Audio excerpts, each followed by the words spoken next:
Grade 7 ako noon, 13 years old, first year high school. Katatapos lang ng klase at pauwi na ako. Habang naglalakad ako sa hallway papunta sa hagdan, may nakita akong ketchup packet sa sahig. Ewan ko ba, parang may espiritu lang na pumasok sa akin, bigla ko talagang naisipan apakan. Boom! Sumabog. Pero hindi sa paa ko, kundi sa kabilang side, sa direksyong may nakaupong mga estudyante sa sahig. Sa gilid ng paningin ko, nakita ko silang lahat na nagulat. Parang slow motion pa nga. Talsik ang ketchup sa damit nila. Sa bag, sa buhok, sa buong pagkatao nila yata. Nagulat ako pero kunyari inosente. Ang daming tao sa hallway, siksikan kasi uwian na, kaya sinubukan kong maglakad na parang wala lang. Hindi ako tumingin pabalik. Biglang may sumigaw. Sinong gago yung gumawa nun?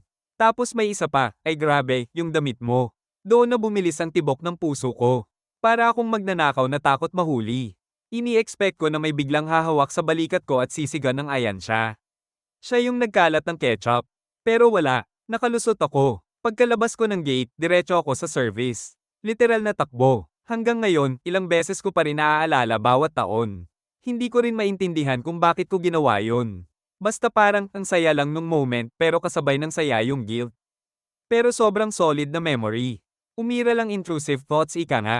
Sana hindi ako kilala nung mga natalsikan.